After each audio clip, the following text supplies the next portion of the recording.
Good evening and welcome. Tonight we will be going over the history and geography of the capital region of Iceland, which of course means Reykjavik. The capital region includes this area here and also this little tiny area right here, along with a couple of islands here. So, Reykjavik is the northernmost capital city in the world. It is also the most populous area of Iceland. This is the most populous region of Iceland. It's something like 66, I want to say, percent of the population lives in this region. I forget the number, but it's just like under 75%. More than half of the population of Iceland lives right here. Iceland is a very interesting place. It is full of geothermal activity, like geysers. Geysers is an Icelandic word. There are volcanoes, of course, beautiful glaciers, all kinds of just absolutely stunning scenery. But we're not going to really talk about that tonight, unfortunately. We are going to be talking about this kind of metro area, and there's a little bit of wilderness out here, but nothing too extreme. There is some, I think some geysers or something in this little area here, but we'll talk about that when we're at Google Earth. So let's get into the history of Reykjavik, which is not nearly as long and complicated as you might think, even for a capital city. Reykjavik was officially founded in the year 870 CE by a Viking named Ingolfur Arnarsson. Ingolfur sailed his ship to this island and said, I'm going to let the gods decide where I'm going to settle. And he took two big poles that were part of his throne and he threw them overboard. And he said, wherever they wash up, that's where I'm going to build my settlement. And then he sent his slaves out to find them, and it took them a few years, but they found them right here. This area was apparently all smoky from the geothermal activity, so they called it the Bay of Smoke, which is Reykjavik. However, this area was just basically farmland. It was nothing special in the grand scheme of things of Iceland. It was a very tiny, very insignificant settlement until 1752. This time, Iceland was controlled by Denmark. And the king of Denmark granted this land to a wool industry. I guess they can raise their sheep there, spin the wool at some factory they can build. And that was the purpose of that land. And slowly but surely more industries came to this area, which brought more and more people, which brought their families, which slowly but surely built this area up into Iceland's first and only city, even to this day. The only city in Iceland is Reykjavik, and its little suburby areas there. And that was how Reykjavik became important. It became even more important when Iceland started to get the itch for independence, or at least a more self-rule. Interesting fact about Iceland is that one of the first concepts of a parliament was invented here, just outside of this region here, which is so sad because I can't talk about it as much.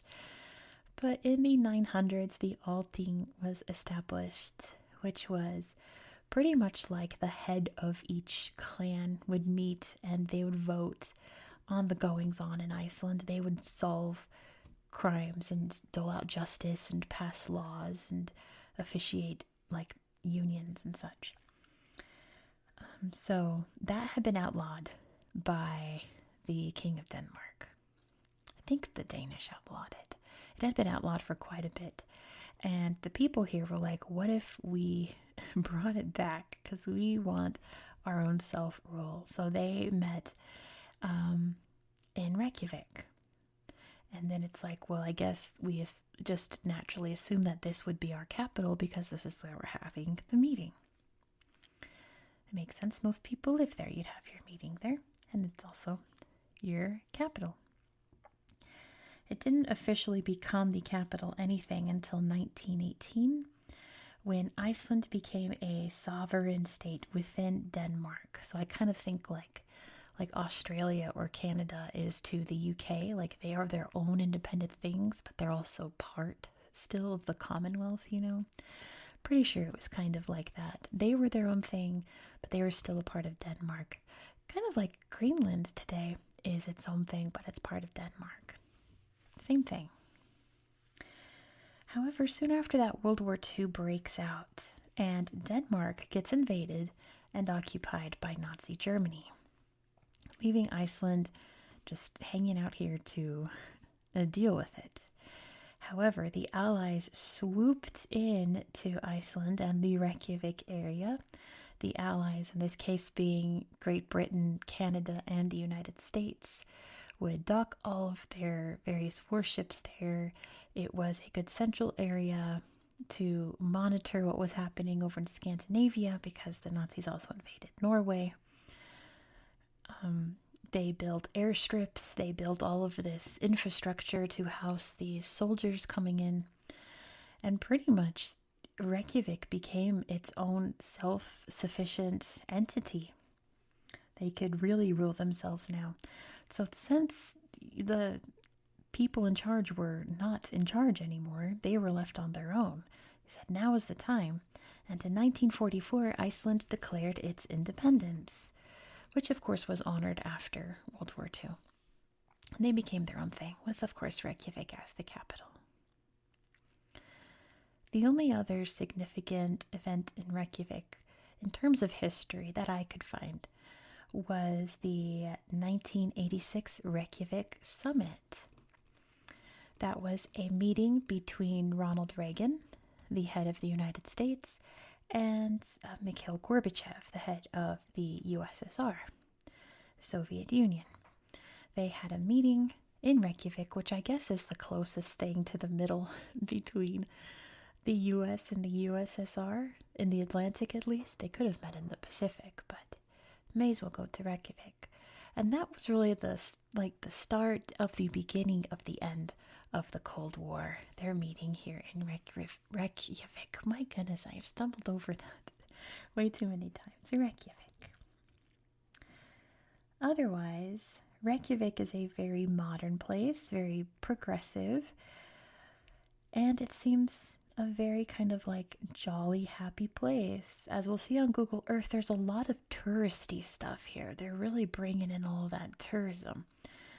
It's not just in Reykjavik either. There's various little touristy trap places throughout Iceland, but Reykjavik sure has a lot of them, and we'll take a look at some of them on Google Earth. But essentially, that is the history of Reykjavik, the capital of Iceland. So with that being said, why don't I go get my tablet and we will look at beautiful Reykjavik on Google Earth. Let's go. Here we are in Iceland's capital region. But let's start by zooming out so you can see exactly where we are in the world. Holy moly, I just turned on street view. Stop. No, we're zooming out so you can see exactly where we are in the world. Here's Iceland. Big island nation here in the North Atlantic. There's big old Greenland over here, the world's biggest island. Scandinavia is just over here. There's Denmark way over here. And yeah, we are up almost in the Arctic Circle. There's one island. I think it's this one. Is it this one? Who are you? Yeah, Grimsey, where the Arctic Circle cuts through right here, and they have a little monument for it. So this little bit of Iceland's in the Arctic Circle, but the rest is not. It's close enough, I suppose. So we are down here in Reykjavik. But why don't we start in this little chunk over here? Let me get the borders back up so that you can see. I couldn't figure out why there was one little bit here, but I did read kind of about some of the history that happened here, because if you look, there's a little church right here. As you can see, we're in the middle of nowhere, and you can see just how much this land has been ravaged by volcanic activity. It's completely just stripped bare of like everything. Look at this very insignificantly small church, just in the middle of nowhere. So I was like, why in the world is this tiny shack out here in the middle of nowhere? So I read this and I looked up a bit. This used to not be the middle of nowhere. There was a lot of farm land and farm communities here. Slowly, one by one, people moved out of this area. Oh, it's a big old church over there. And of course, there's sheepies everywhere. It's Iceland. So all that was really left was just the church, which sadly it burnt down. This is a rebuilt one. They reconstructed it. And that's all that's left of what was once a big, thriving farming community out here. Kind of sad, but I'm sure everyone moved to Reykjavik or just better areas. I don't know, maybe it just wasn't that fertile over here, which maybe these have something to do with it. Come on. All of these geysers and hot springs.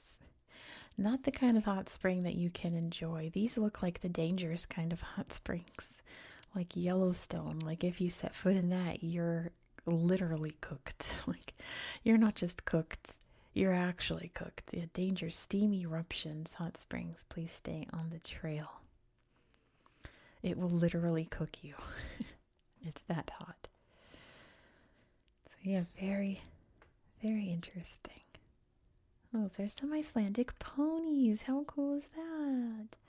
Yeah, they've built a little walkway so you can appreciate this beautiful landscape without getting too close. Geothermal place. There's another across the street here. Another little geyser. And then it said there was a green lake here. Look at that. It certainly is green, you can't deny. Yeah, look at this very abandoned farm here. Big silo, everything all graffitied. Yeah, this is just barren landscape now. Iceland was once covered in trees, and when the Vikings came, they cut down the trees to build their homes and ships, whatever they needed to build. Now there's pretty much no trees left on Iceland. There's, replanting and such, but now that is green, isn't it? It's beautiful, very vivid. So yeah, now it's very windswept and barren. Let's look at the cliffs down here. My tummy's rumbling, I'm sorry. Very pretty. Oh wow. There's some sheep. A lighthouse out there all by its lonesome, people stacking rocks, looking out at the sea. And look at the puffins. I almost said penguins. There's no penguins in Iceland. These are puffins, which you can find these. Oh, there's some seagulls too. You can find them all over the place in Iceland, at least especially along the coast because they're water birds. But yeah, they're like pigeons basically. They're all over the place. It's that little church we saw. So yeah, for some reason this is part of the capital territory. And maybe that was a decision long ago when there was more things here. I don't know. But let's head up into the more populous capital region here. Let's go north and work our way down toward Reykjavik, because look, it goes all the way up here into this very barren landscape. It's still very pretty. You can see just how green it is here. There's waterfalls. Because remember, Iceland is not that icy, and Greenland is not that green. Greenland's basically not green at all. There's some beautiful northern lights here. I saw there was Aurora viewpoint over here. We had some aurora a few weeks ago. It wasn't this vivid because it was like very foggy from the lake that night, but it was like this color in the sky, this pink reddish color. It was very beautiful. Yeah, we couldn't see it clearly, but we could definitely see that the sky was not black, it was pink and red. It was gorgeous. What else do we have up here? All of these big, beautiful peaks. Little villas out there for campers. What else? Foss means waterfall. Gorgeous. That's beautiful. My goodness.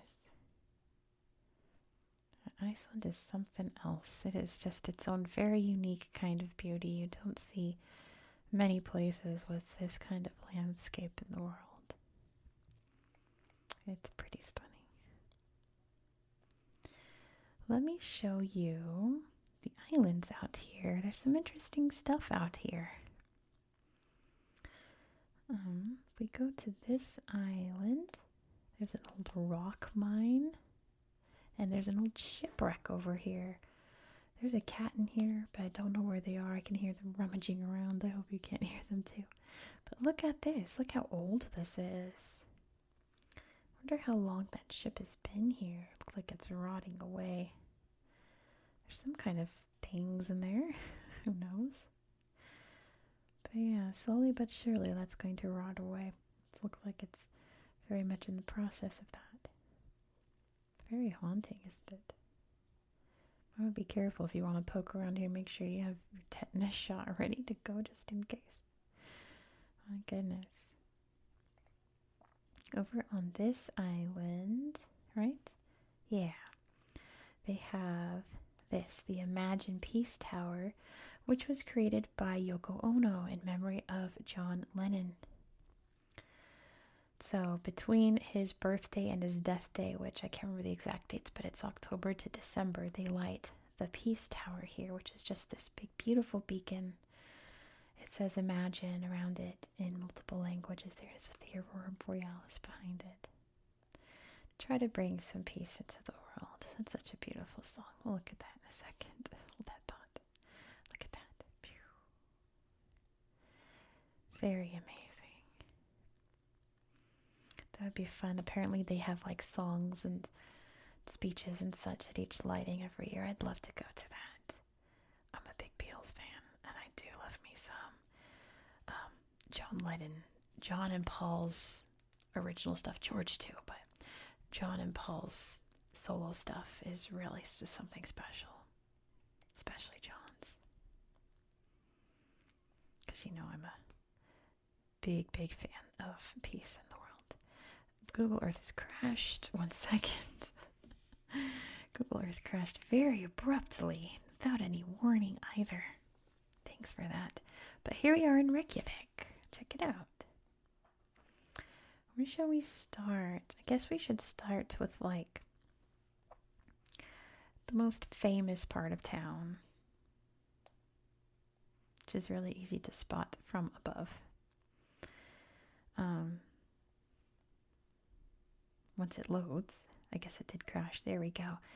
Starting with the Rainbow Road, Rainbow Street, which was created for a Pride event one year, and they just left it up because Iceland is very proud of its forwardness, I guess, forward thinking in terms of LGBT rights. Look at that big old puffin. You can see all of the, it's ice cream time.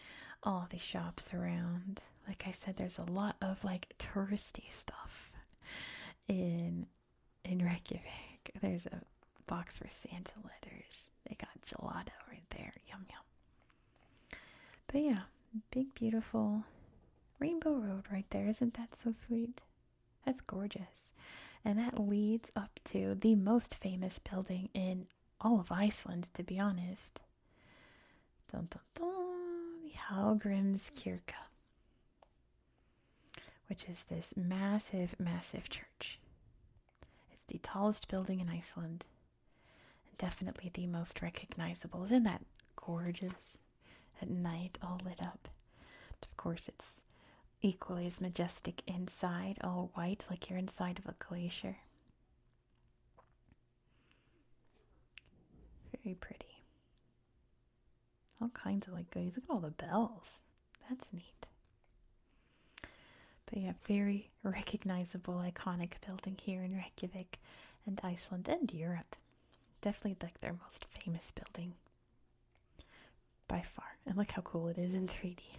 Let's see. You can pay to go to the top of the tower and look out at the town. Very neat.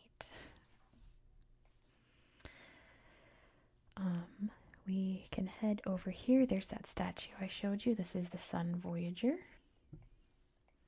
It's really kind of cute. Like all these stick people riding this big Viking boat. And they all look very excited. Looking out at the sea. Pretty neat. There's lots of little statues and things along the coast here, but that's the most famous one. This concert hall is very, very gorgeous, but I feel like these pictures on Google Earth don't quite do it justice. It looks so amazing in the light, reflecting off all of this glass and metal. It's like a sparkling ice. It's so, so pretty. These pictures don't do it justice at all. There's the interior, very modern as well. It is a gorgeous building. Yeah, just imagine how much it sparkles in the light like that when the sun hits it just so. It's very pretty. And look, there's a restaurant. You can enjoy some good food too. Over here is what I think is like the tourist trap area in San Francisco that we call it Pier 39. It's just full of like these gimmicks, which are really cool. I love Pier 39. I know some people hate it because it's just full of tourist gimmicks. But there's some neat stuff over here. The Whale Museum is pretty neat. You can learn all about all of the various whales. Look, they got a whale skeleton decked out for Christmas. You can learn about all of the different whales swimming around the island. The ocean here. What else? Yeah, like the lava show, the Northern Lights Center, Living Art Museum. Like, it's all neat stuff, but like definitely there to get the tourist money in, right? Here's the Saga Museum. These sagas are the stories of Icelandic Vikings and all of their adventures and sometimes misadventures.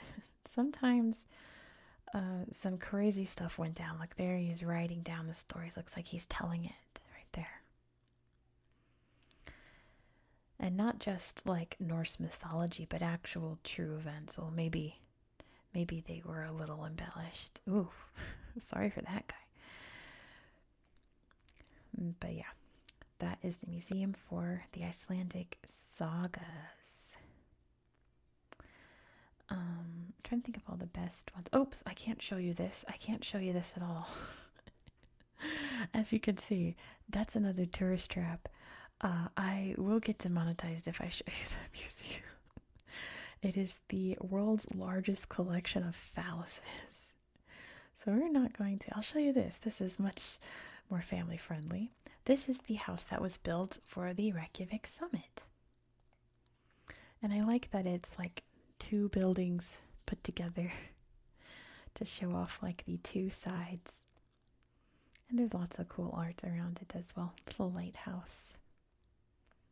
There's Reykjavik.